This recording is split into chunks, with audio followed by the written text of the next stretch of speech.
من خوخي دې په لمنه وساتل هېواده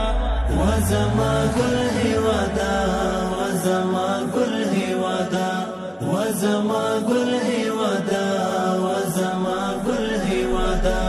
د آبادۍ مو درته کړی دی تکل هېواده وزما ګل هېواده وزما ګل هېواده وزما ګل هېواده وزما ګل هېواده شاړې مېرې دې بیا زرغونې شه کلي ښارونه شنې منظرې شه کلي ښارونه شنې منظرې شه د خوشبويي باران دې وشه په غربل هېواده وزما ګل هېواده وزما ګل هېواده وزما ګل هېواده وزما ګل هېواده د آبادۍ مو درته کړی دی تکل هېواده. د حیرتان مزار شریف اوسپنیزه کرښه د هیواد له مهمو اقتصادي او سوداګریزو دهلیزونو څخه شمیرل کیږي چې د افغانستان او سیمې ترمنځ د سوداګریزو اړیکو په پراختیا کې مهم رول لري. یاد مسیر ټول ټال د 15 پورټونو په لرلو سره 106 کیلومتره اوږدوالی لري چې 15 کیلومتره یې اصلي کرښه او 10 کیلومتره نوره یې فرعي کرښه ده. د یاد مسیر د ترمیم چارې د یو ازبکستاني شرکت له لوري د 6 میلیونه او 300 زره امریکایي ډالرو په لګښت پیل شوې وې چې اوس یې د 15 پورټ د ترمیماتو چارې بشپړې او د افغانستان اسلامي امارت د ریاست الوزراء اقتصادي مرستیال محترم الحاج ملا عبدالغني برادر اخوند د ټولګټو وزارت محترم وزیر الحاج ملا محمد عیسی ثاني د ازبکستان هیواد د ریل پټلۍ رئیس ظفر غیاس اوویچ نظر الله اوف او یو شمېر نورو لوړپوړو مسؤلینو په شتون کې بیا فعاله او ګټې اخیستنې ته وسپارل شو. د مراسمو په پیل کې د ریاست الوزراء اقتصادي مرستیال محترم الحاج ملا عبدالغني برادر اخوند په هیواد کې د اوسپنې پټلۍ شبکو د پراختیا په برخه کې د ټولګټو وزارت هڅې وستایلې او همداراز د ازبکستان هیواد همکاریو څخه مننه وکړه. د دوی سم یو جهان مننه زموږ چې کوم وزیران صاحبان دي هغه خپلو کارو ته ډېر متوجه دي ځکه دا جمله سه محترم چې د جامع وزیر صاحب یعنی مریض دی الحمدلله د ملک په دغه خدمت چې داسې ملا تړلې ده یقینا چې موږ منې لپټاپ کېږي ولې موږ خو تر ده الحمدلله نور وزیران صاحبان تکړه وزیران صاحبان لرو د صحت د لحاظه خو د ده منډې وو او ترنډې وو او دغه ځغاستې دا د دې باعث ګرځي باید موږ هم داسې متوجه سو. کوم مسؤلین چې دي هغه که د ولایتو په سطحه دي که نور وزیران صاحبان دي یا معاونین صاحبان دي یا ټوله باید خپل مسؤلیتو ته متوجه سو چې د څه دپاره دا کوم خدمت موږ غاړې ته رالوېدلی دي دا په یو ښه اخلاص او صادقانه ډول د خپل ولس د خپل ملت خدمت وکړو.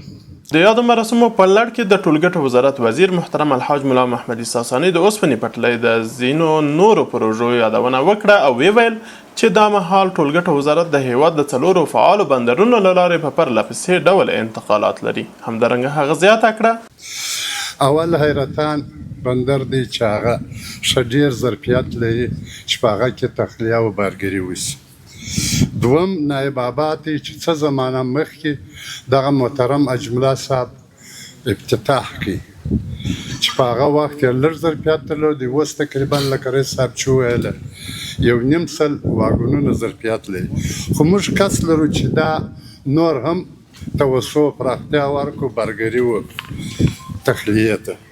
دریم دغه فوټ پنج دی چې اوس موږ تاسې شروع ابتداء کو پیلان به اوس د 560 واګونونو ظرفیت لري د انشاءالله کوشش کوو چې ودې ته دونه قدر پراختیا ورکړو چې د 200 دغه وشي. حیرتان څخه په هر هفته کې تقریبا چې د هفتې حساب شوی دی 1,60,000 ټنه کېږي. هر هفته 1,60,000 ټنه. د اکینې څخه هر هفته 8,000 ټنه 695 ټنه دا هر هفته د دې انتقالات کېږي. د تورغونډۍ څخه 3,614 ټنه هر اوته کیږي او د خابراتو د دغه څخه 2,000 د خابرات د لند څخه تقریبا 2,900 ټنه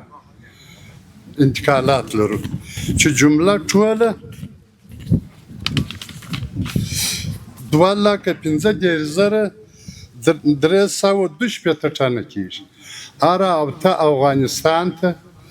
چې کی د خارجي ملکو صادرات کی انتقالات کیږي 2,15,312 ټنه کیږي. دغه راز د ازبکستان اوسپنې پټلۍ محترم رئیس په دغو مراسمو کې خبرې وکړې او ویل د افغانستان او ازبکستان دوه اړخیزه همکارۍ په هره برخه کې د پراختیا په حال کې دي چې د اوسپنې پټلۍ ښکاره بیلګه ده. نوموړي زیاته کړه و لاجستیک sohasidagi hamkorlik xususan temir yo'l sohasidagi amaliy ishlar buning yaqqol namunasidir. امروز باید با خوشی تاکید کرد که همکاری دو جانبه میان ازبکستان و افغانستان در همه رشته‌ها با سرعت رشد می‌کند. به خصوص همکاری در رشته‌های ترانسپورت و لوجستیک از جمله امور عملی در عرصه خط آهن نمونه واضح آن است. Bu ko'rsatkich o'tgan yilning shu davriga nisbatan 2 barobarga oshgan. از ابتدای سال جاری از طریق خاک ازبکستان به افغانستان در بیشتر از 41,000 واگن